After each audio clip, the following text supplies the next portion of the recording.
What's up, my fellow MMA super fans? My name is Nisi Casiano at makakasama natin siguro kilala niyo to. Madalas to sa programa. He is the new one strawweight MMA world champion, ang nag-iisang Joshua The Passion Passion. Champ, kamusta? And of course, congratulations.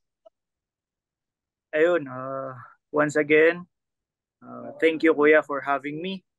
And of course, masasabi ko lang sa lahat ng fans na nag-alala,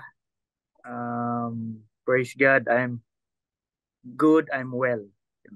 Yan, isa po yan sa mga nagpakaba sa atin last Friday, March 1st. At ayun nga, nakuha niya ang titulo mula kay Jared Brooks at 1166 Qatar. Pero champ, pag-usapan naman natin yung nangyari. It was, sabihin natin, it was nerve-wracking. Hindi siya basta-basta, hindi lang ang pamilya mo sa Baguio ang kinabahan, pero ang buong Pilipinas ay nakatutok. Ah, ika nga nila sa bingo card, you didn't expect na ganun yung mangyayari. Pero can you bring us back to that sequence? Right from the get-go, it was really intense. Makikita mo naman agad you threw a leg kick, nakuha ka agad ni Jared Brooks. Agad-agad yung clutches ni Jared Brooks nandun agad, yung grapevine siya kaagad. Can you talk about, ano, can you help us dissect yung entire situation, the entire process before heading into that, dramatic finish of that fight? Um, Going to that fight, I have no emotion. Sobrang relax ako. Mm-mm. Sobrang light yung Mm. pakiramdam ko. And Yeah. of course, yung mental ko 100%, yung spirit ko 100%. I was in there. Napaka-condition ko.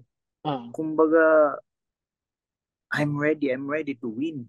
uh, Yung hindi ganitong yung hindi ganitong pagkapanalo. I'm uh, ready to win talaga. uh, And ako alam ko, my team knows, God knows how ready I am.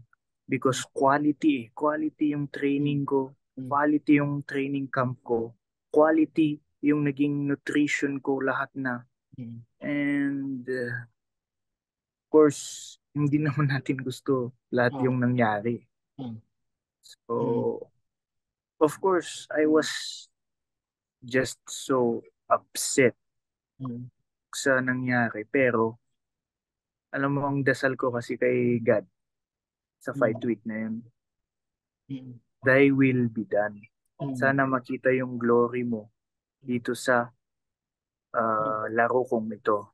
mm, And yun yung nakita natin. mm, By the grace of God, nakita mm, natin yung protection ni God sa mm, akin, yung glory niya. mm, Hindi yung victory eh, yung talagang makikita mo. mm. You will see the glory of God, yung kung paano niya ako proteksyonan dun sa pangyayaring yun. Ngayon, Joshua, bago ko ibato yung pangalawang tanong natin, paatrasin lang natin ang bago nating strawweight champion para makita natin yung buong muka. Yung ano, baka kasi ano na nangyayari. Ayan po, still in one Kaya ko piece. na. Still, wow, is still in one piece. Ay, binato. Nagpakitang gilas. Just, ito para lang to sa MMA super fan. Talagang tinanggal yung neck brace para sa atin. Pero yun nga, still in one piece. Ito nga, actually, mas gusto ko yung belt na nasa lap mo ngayon kaysa yung hawak-hawak mo. Ayun nga, Joshua. Ang tanong ng lahat, kasi lahat may question mark eh. Pumuputok yung cellphone ko, kakatanong ano nangyari sa'yo. Pero by that time, yun nga, balikan natin. Kumuha siya ng isang takedown. And unfortunately, it turned out to be a spike. By the time na tumama ba yun, the biggest question is, Joshua, ano yung tatandaan mo ba yung sequence after that? Were you knocked out? Kasi makikita naman natin na talaga yung muscle memory mo to defend yourself after that takedown. Nakita naman natin you covered up eh. Tinaas mo pa yung kamay mo. What was going through your mind kung sakali man conscious ka at that time? Paano yung naging situation from the cage going to the gurney, then going to the hospital? Um, alam ko na mate-take down ako doon. Oo. Nakita niyo bang medyo nauna yung kamay ko sa Ay, takedown? yeah, Kasi oo. ine-expect ko na hindi ganun yung takedown. Ine-expect ko na sideways para Mm, may base agad ako para hindi ako mag-land flat sa likod ko. mm, Kasi yun yung isa sa mga game plan eh. Don't ever land flat sa likod mo kasi makokontrol ka niya. oo, So, naka-base yung kamay ko para mas madali ako makatayo. oo, mm, But, it's 12 to 6. oo, So, yun. Buti na lang meron yung kamay ko na nag-absorb ng oo.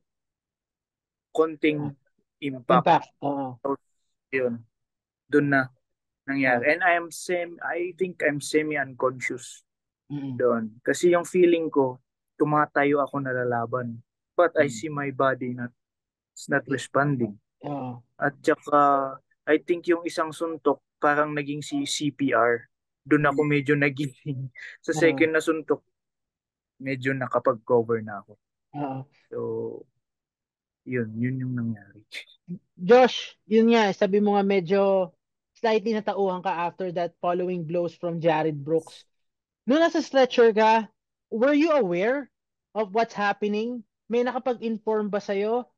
Ano yung nangyayari at that time? Syempre, lahat kinakabahan.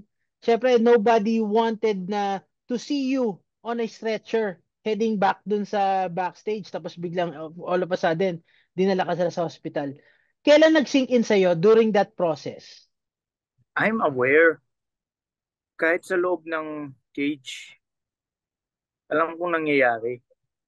Pero, nung linagay ako sa stretcher, pati yung kamay ko na Naka-strap. nasali sa, Oo, na strap. oo, Kung hindi sana na strap, paglabas ko sa circle, sabi ko magta-thumbs up ako sa mga tao. oo, Pero hindi ako maka-thumbs up kasi oo, na-strap. oo. Tapos kinumutan pa ako ng puti. Hmm, Iba na yung mga iba na yung mga iniisip ng tao. So, nakita ko din yung ah, video ni Ramon yun, ni Ramon ah, Gonzalez. ah, Para, para akong na-declare. ah, ah, Para akong na-declare. Para akong na-declare. Kinumutan ako ng puti. ah, Natatawa ako. ah, So sa ambulance, gusto ko nang mag-cellphone pero wala yung cellphone ko eh. Tsaka ah, bawal pa gumalaw. ah, Kasi masakit talaga ito yung spine ko and this ah, is yung left side, ito yung spine ko. Masakit dito yung ah, muscle sa ah, tabi ng spine. ah, Sa tabi ng spine. ah, okay. So, ngayon, Josh, nung nasa ambulansya ka na, were you aware na the result? Kasi alam naman natin, well, of course, alam mo naman Eh, nangyari before, dati kay Kevin, nung na-disqualify si Kevin, he lost the title by disqualification in Japan. He relinquished the title to Bibiano Fernandez. Pero of course, same yung decision, pero iba yung circumstance. Alam mo na bang ikaw yung strawweight champion? Papunta sa ospital na parang, that's the circumstance. Disqualification naging resulta, ikaw yung champion. Aware ka ba nun? Going to the hospital na parang, kahit pa paano, sabihin natin the consolation, panalo ka doon sa laban. hindi. Oo. Hindi. Pero kausap ko dun si Kuya Edward, syempre, Oo. I think hindi kasi yun yung focus ni Kuya Oo. Edward eh. Hindi yun. Oo. Kasi yung focus niya is kung ano nang nangyari, kung may Oo. damage ba yung Oo. spine ko. So, Oo. nung nasa ospital na lang, nung medyo okay ng lahat, doon na sinabi yung lahat. Doon na Oo. sinabi yung kung ano yung nangyari. So, nakalagay ito lahat sa parang, talaga? Ano? Till, Tsaka yung linagay na neck brace pang malaking tao, so parang ang Ah, sakit. ah, Sakit ah, talaga. ah, So, wala. Pero syempre, yun talaga yung iniisip ko din doon. Eh. Yung grace ni God. Kasi ah, I think yung victory na mm, nai-envision ko, it's, I think, sa rematch. ah, Sa ah, rematch yun. ah, I think sa trilogy. Sa ah. trilogy talaga. Ngayon, bago natin pag-usapan yung trilogy or yung rubber match between you and Jared Brooks, the question is, itong question ng majority ng Filipino fight fans, do you feel like a champion despite sabihin natin, the controversial outcome of the rematch last Friday, March 1st?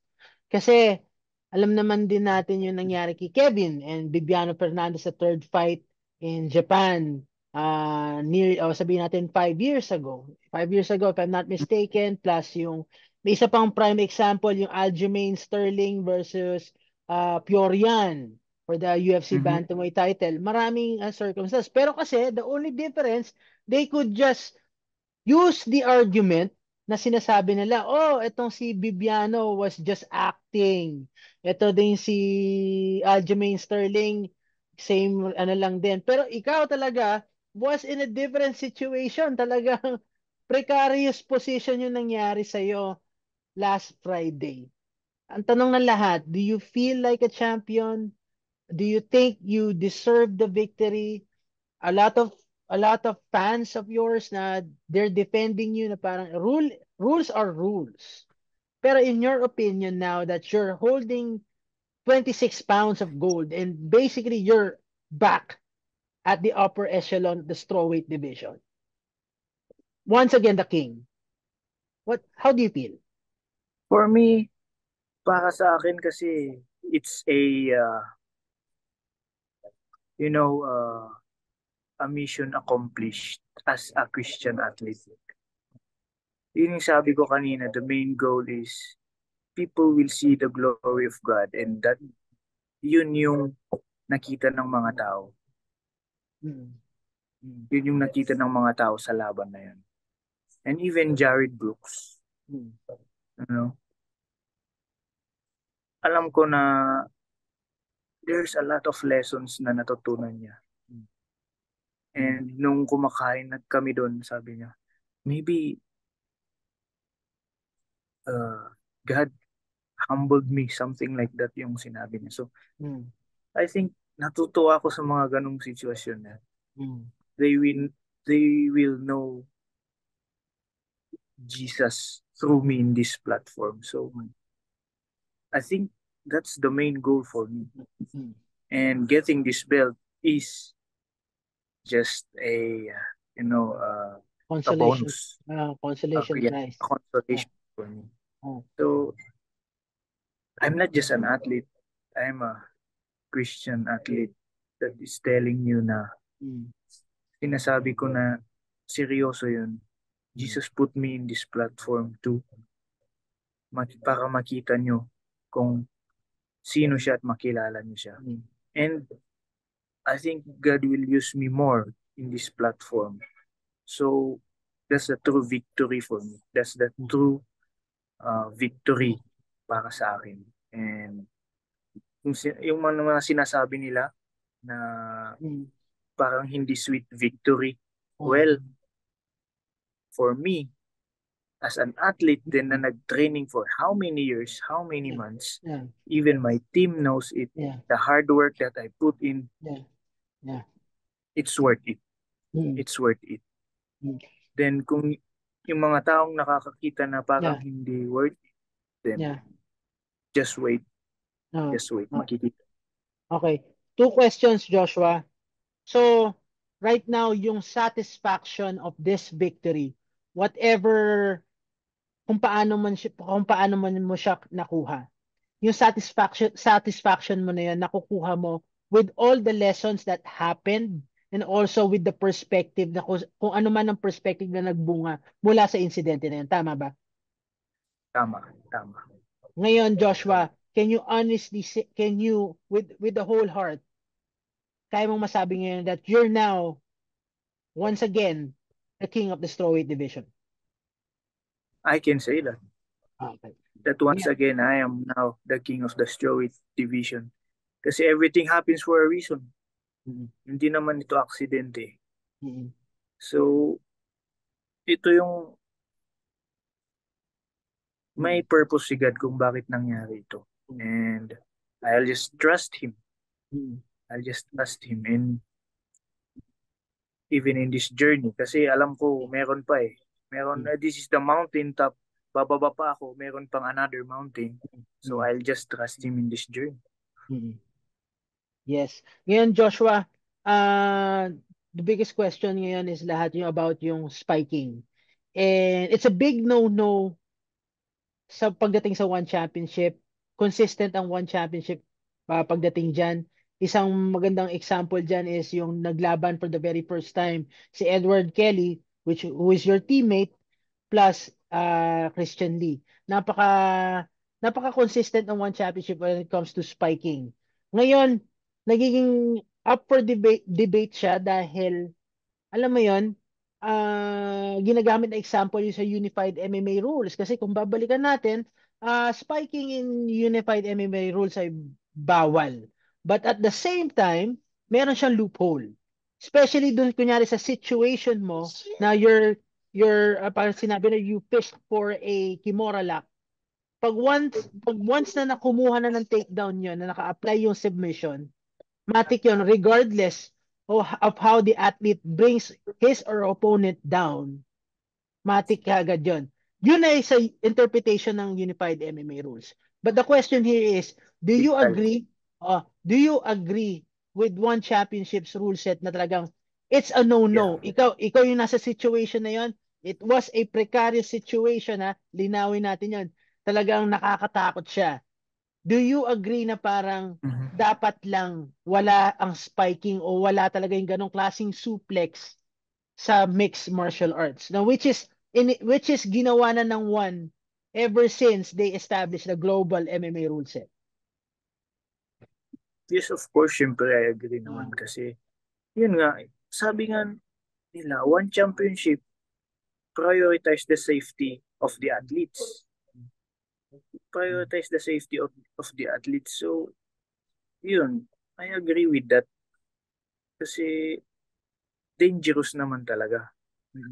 Pero ito ang masasabi ko. Hindi ko naman sinasabing pagkakamali ni Jared Brooks ganun kasi yun nga anything happens sa loob ng circle kasi laban yan. Laban yan. So I have nothing against Jared Brooks. Ganun lang siguro talaga. Naging muscle memory din niya sa kanya kasi isa siyang wrestler. So it happens. How about man Josh yung pagdating na titles changing hands by disqualification? Alam naman natin nangyari na to in several occasions in mixed martial arts. Pero do you agree that titles should change hands by disqualification? Ano kuya? Do you agree? Do you agree na pag nanalo ka ng disqualification in a world title fight, kailangan magpalit ng champion? Do you agree with that notion? Kasi parang iba surprised eh. Pero hindi, if you're going to look back in history, nangyari na to. Nangyari na between Kevin and Viviano Fernandez in 2019. Nangyari na rin ito. Nangyari na ito kay Aljamain Sterling and Fiorian. Do you think ikaw as nandun ka rin sa situation yan, do you agree na dapat to change hands o sabihin natin to change champions kung sakaling magresulta sa isang disqualification ng isang laban? Baka sa akin, yes, of course. Kasi rules is rules din. And syempre kung naman ang ginawang rules noon is hindi mag-change hands, then yan ang rules. Pero kung yun yung nagawang rules noon hanggang ngayon, I think kailangan sundin. And at the same time, para din sa amin, if no contest yun, the rules is wala kaming makukuha. Oo. Opo. Pero pag DQ, at least, naman, syempre meron din kahit konti, no? Kasi naghirap din yung athlete Yeah. na DQ. It's for his preparation, at least merong babalik. Hmm. Josh, medyo hard-hitting itong susunod kong tanong. Meron nakapagsabi sa akin na parang may isang critic kayo na Mhm. in the, critic kayo in the same province na ang sabi, hindi kayo magkakabelt. Yan ang sabi ng Oh, critic na yon. Ngayon, nahawak mo yung belt na yan. Gaano ka importante yung belt na yan para sa Lions Nation MMA? well, I think ito nakapag-belt kami. By God's grace, ito yung plano niya. Hmm. So, walang makakapigil kasi kung it's God's time, no one can stop it.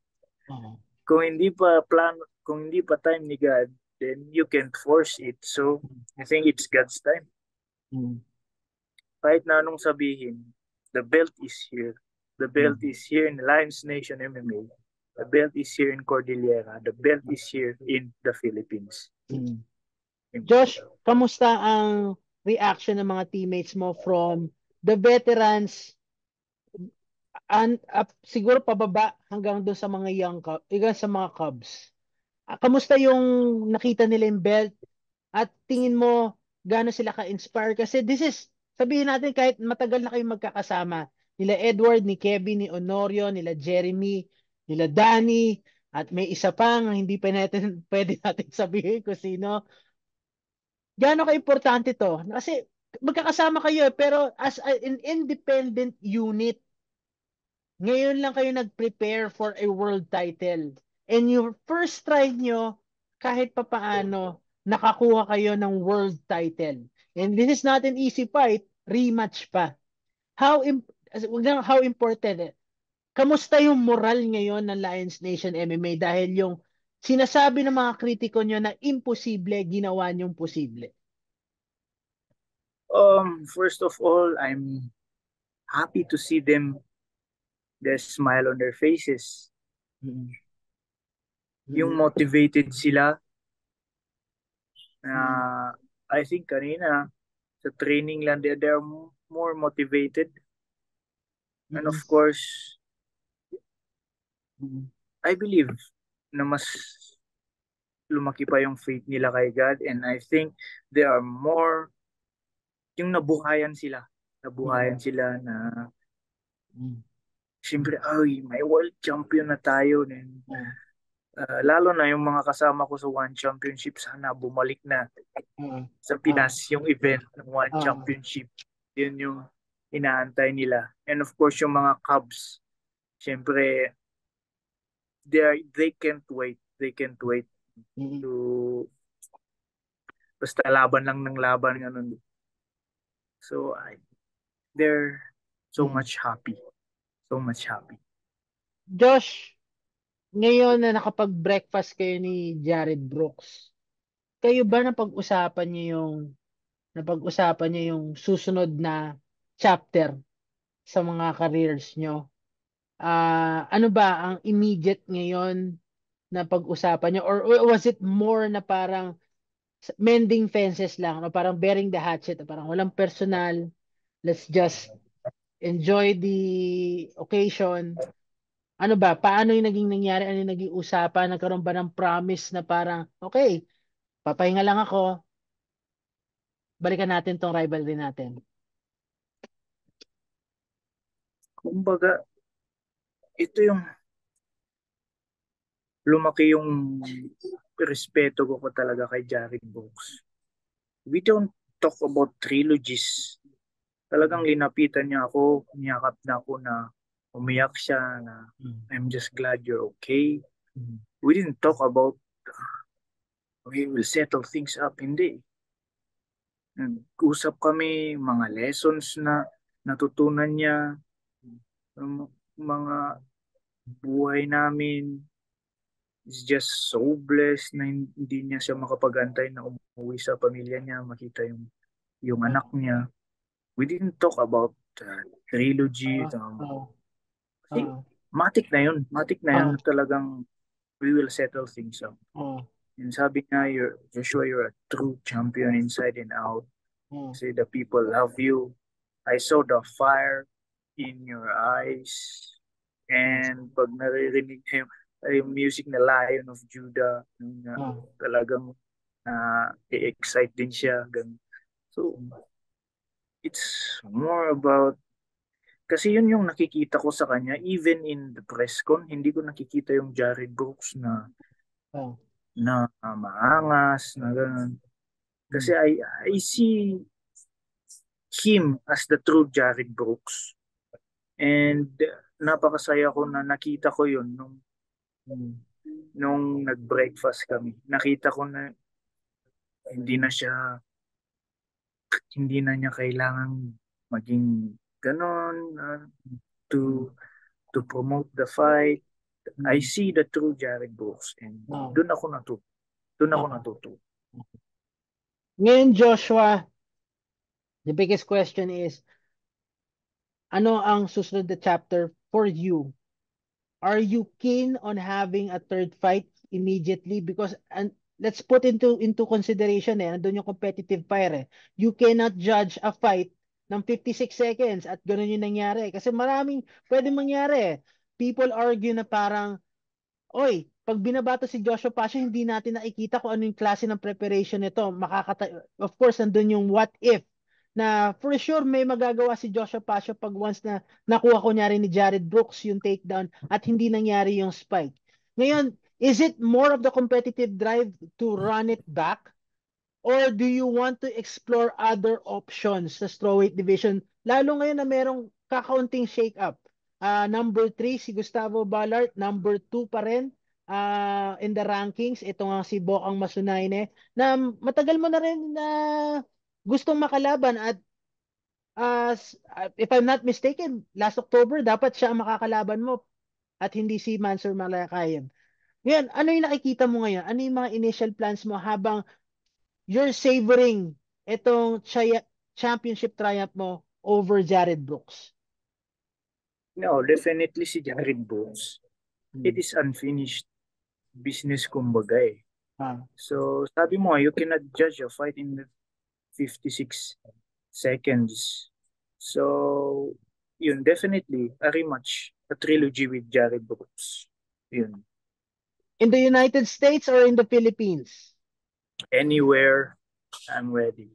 Pero preference mo?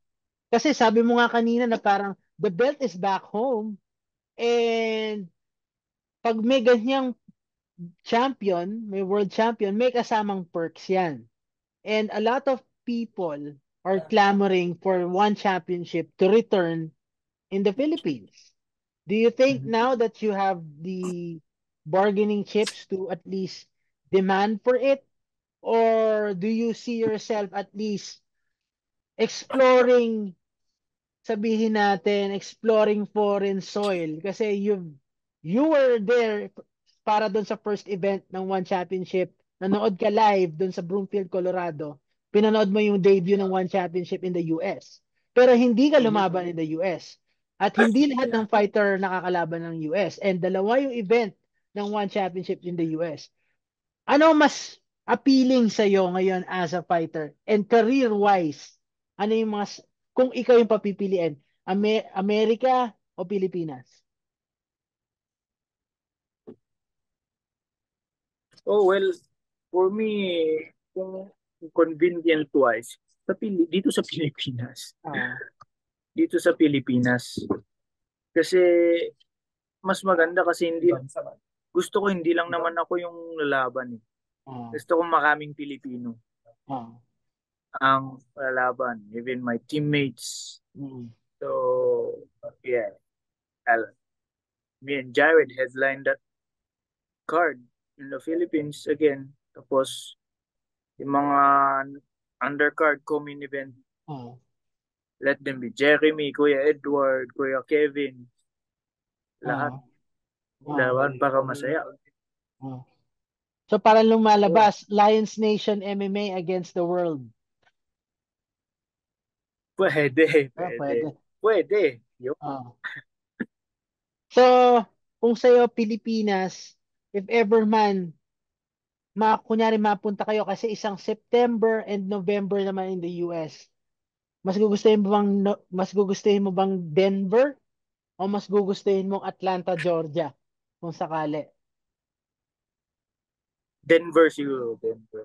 So, so you're looking at returning as much as possible, sabihin natin September. Wala kang balak na talagang to stay long, ay to stay, sabihin natin, to rest. Gusto mo kaagad No, no? Oo. Oo. yeah, no. Siyempre, gusto mo, Oo. as an active athlete, gusto mo yung compete, Tuloy-tuloy. compete. Oo. Oo. Yeah. Tuloy-tuloy. Ngayon, so, if Jared Brooks is the option, for sure, yun ang din naman ang gusto niya. Do you think mas magbabago yung dynamics nyo? Kasi, kung na-replicate niya yung same clamor nung first fight, talagang nagkaroon ng fanfare. Now that, alam mo yun, nag-iba yung connection nyo after the rematch Mas, ano pa mas lumawak pa yung respeto nyo. Pero of course, the dynamics would be different kasi, alam mo yun, may attachment na respect And of course, ibang level na yung third fight. Do you think yung competitive side lalabas pa rin in the third fight kung sakali man? Kasi of course, ako honestly, in my own opinion, Jared Brooks is a showman. And for sure, kahit sabihin natin behind the scenes, close kayo as friends, that guy would talk. That guy would sell the fight. Pero alam mo yan, alam mo yun, the events after the rematch, talaga nakita yung respect niya sa isa. First time na makita ng ibang tao na emotional si Jared Brooks, na may ganun. Trait si Jared Brooks na tayo lang ang nakakakita. Pero alam mo ba yun? Do you think you guys could really up the ante? Talagang to exceed pa dun sa rematch nyo. Apart from both of you knowing each other competitively, do you think yung hype, yung intensity, and of course, syempre, expectation ng tao, mas kaya nyo pa dalhin into another level? We are professionals, and I think, yes, Jared Brooks is a showman. And kung he will sell the fight again, then I have no problem with it. Mm-mm. Like what I've said kanina, people see him that Mm. yun. And that's why people want Mm. to watch our fight. Mm. So, why not? Mm. Di ba? Mm. Uh, pwede niya pa rin naman gawin yun Mm. to sell the fight. Mm. But sabi ko nga, I see him, I see the Jared Brooks kahit na ganun sa press con, hindi ko yun nakikita. Nakikita ko pa rin yung totoong Mm. Jared Brooks. And alam nyo naman na hindi ko kayang maging magdrama din na parang ganun na maging Mm. showman din ako. Mm. That's not me. Mm. So, yun. Kung gagawin ulit ni Jared Brooks, then go. Mm. Okay lang. Okay, ngayon nabanggit mo nga kanina na parang yung definitive victory ay makukuha mo in the trilogy fight. Josh, saan nanggagaling kumpiyansa na yun? Yung ba ay nakuha mo even prior to the rematch? O yung sagupaan nyo kahit 56 seconds lang naganap, talagang alam mo for a fact na kaya mo si Jared Brooks? Saan nanggagaling yung confidence na yun? Na parang, if hindi mo nakuha yung definitive victory in the second fight, sa third fight mo makukuha. Saan nanggagaling yun, Josh? Kumpiyansa ko is of course trusting God. Kasi hindi ko naman naiintindihan kung bakit nangyari yun. But of course, still trusting God. I have the visions of victory pa rin. And naniniwala ako na tuloy-tuloy yan. Naniniwala ako na tuloy-tuloy yan. So, it's all up to God. I trust Him. I trust Him in my journey as an athlete. So, nasa kamay niya. Nasa kamay niya yung result, lahat-lahat na. So, yun lang.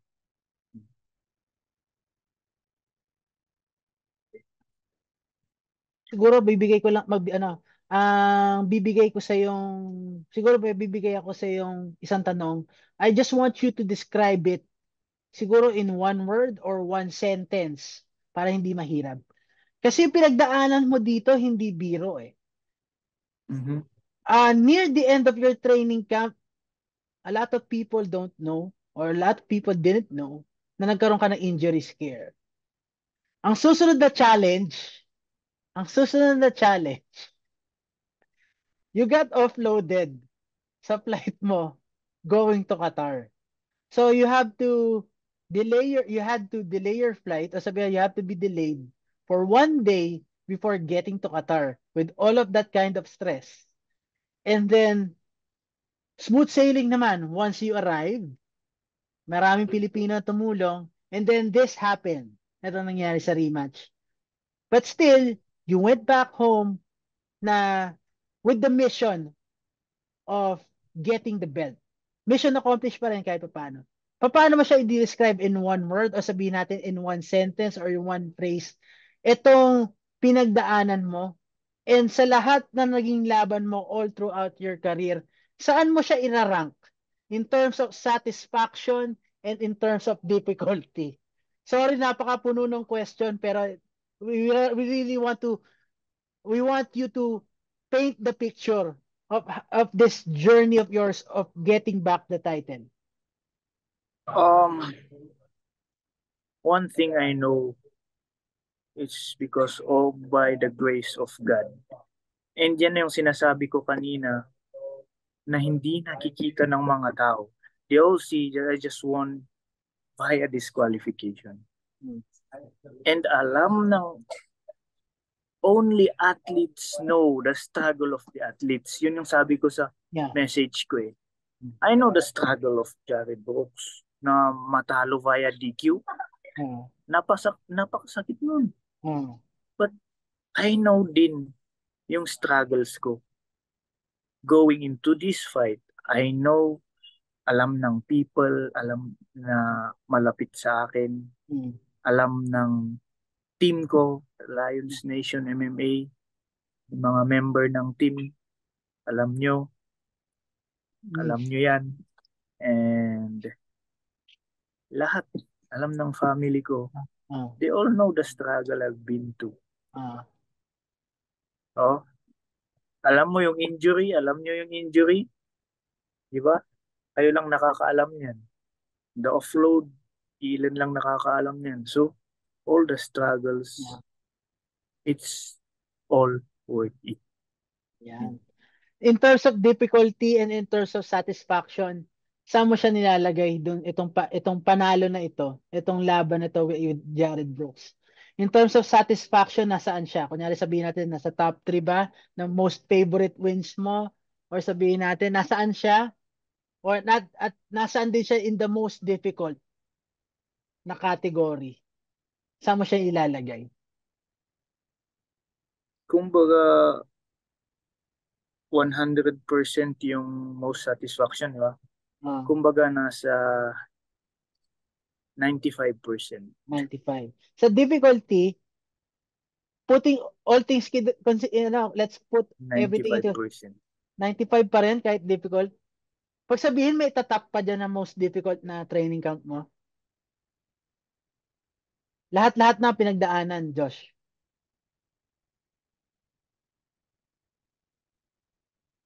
Akong difficult? Oh. Wala, 100% na. Oh, I think this is the most hard but most ready akong training camp that I've been. Lahat nandito na. So, 100% I'm ready. Talaga. Eto Josh, ito bibigay ko na sa iyo yung pagkakataon. Baka gusto mo ng mangako sa mga sa lola mo at sa mama mo na hindi ka na magpapaiyak ulit. Ayo, yun ang hindi ko mapapangako.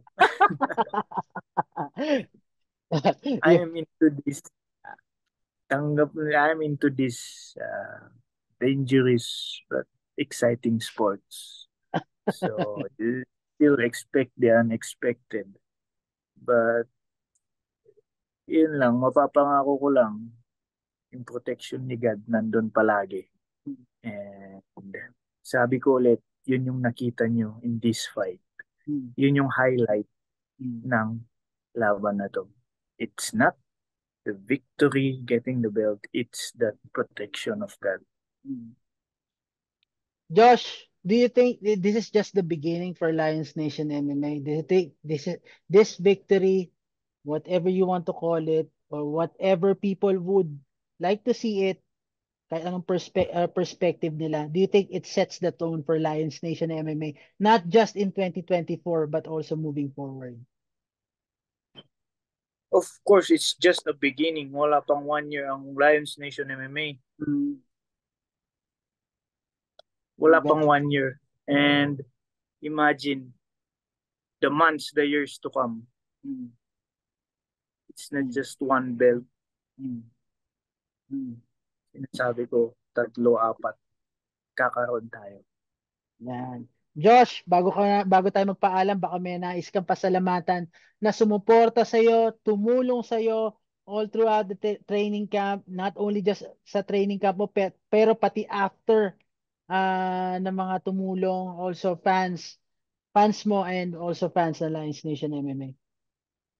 Ayun, first of all, I just want to thank God and lahat ng mga pre-provide niyang tao, my Team Lions Nation MMA, lahat na ng coaches na nandun, Sniper Gym, Hmm? Jiu-Jitsu, Sniper yan. Jim. Tapos, Wow. oh, tapos si,